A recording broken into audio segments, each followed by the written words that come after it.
Actor Saif Ali Khan पर चाकू से हमले को 48 घंटे बीत चुके हैं, लेकिन अभी तक आरोपी की गिरफ्तारी नहीं हो पाई है। हालांकि जिस संदिग्ध को पूछताछ के लिए बांद्रा पुलिस स्टेशन लाया गया था, उसका केस से कोई लेना देना नहीं है। मुंबई पुलिस ने शुक्रवार दोपहर को ये जानकारी दी। पुलिस ने कहा कि इस केस में अब तक किसी को भी हिरासत में नहीं लिया गया है।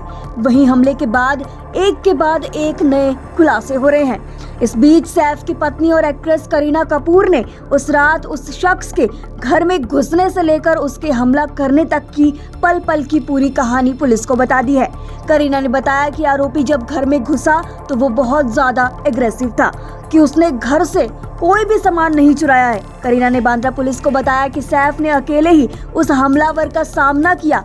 उन्होंने घर की सभी महिलाओं को बिल्डिंग की 12वीं मंजिल पर भेज दिया था।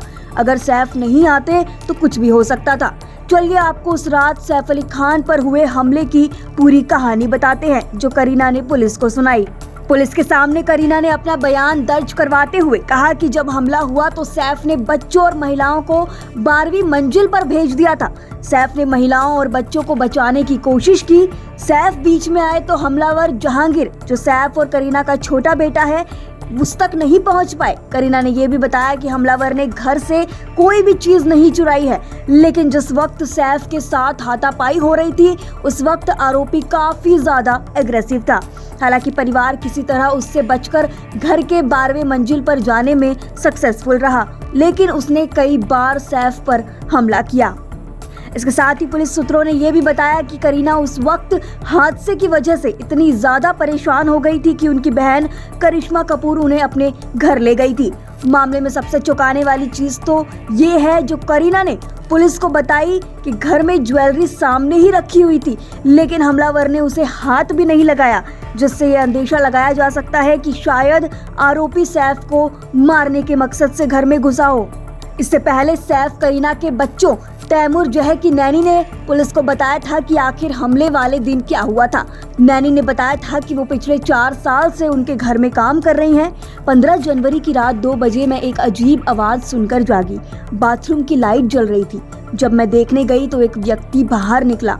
वो जह के पास जा रहा था। ये देखकर मैं जल्दी से उठकर बच्चे के पास गई तो उसने उंगली के इशारे से कहा, कोई आवाज नहीं। मैंने उसे रोकने की कोशिश की तो उसने मुझ पर हमला कर दिया। उसने 1 करोड़ रुपए की मांग की।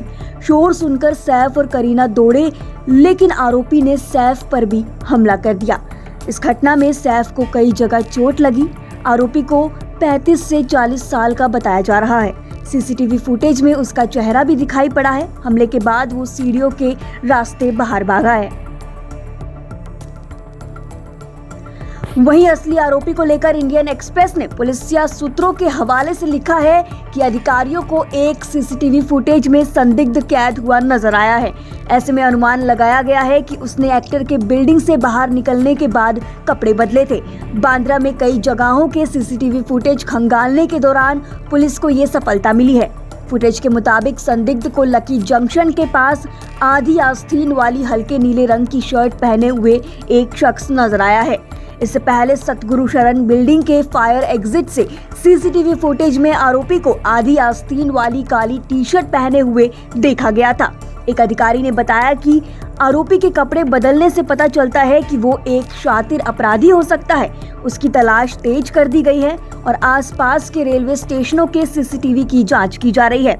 पुलिस सूत्रों ने यह भी बताया कि वो संदिग्ध के बारे में सुराग पाने के लिए मुखबिरों और हिस्ट्री शीटर्स के अपने नेटवर्क का इस्तेमाल कर रहे हैं।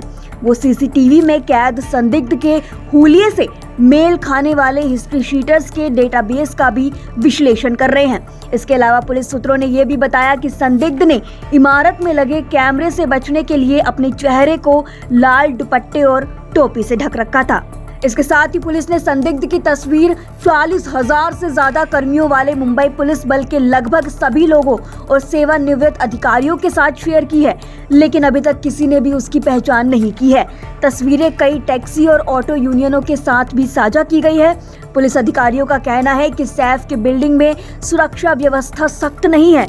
मेन गेट पर 2 और पीछे के गेट पर एक गार्ड था।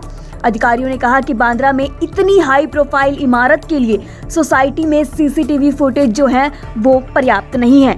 इमारत के बाहर स्थानीय वेंडर्स ने इंडियन एक्सप्रेस को ये भी बताया कि गेट पर तैनात सिक्योरिटी गार्ड अक्सर उन्हें इमारत में एंट्री करने और अपार्टमेंट में जाने की अनुमति देते थे, बिना ये जांचे कि कोई ऑर्डर दिया गया है या नहीं।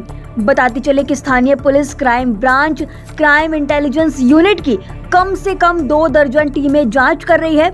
हमलावर को पकड़ने के लिए पुलिस ने 35 टीमें तैनात की हैं। पुलिस हमले से जुड़ी छोटी से छोटी कड़ी को पकड़ने में लगी हुई है।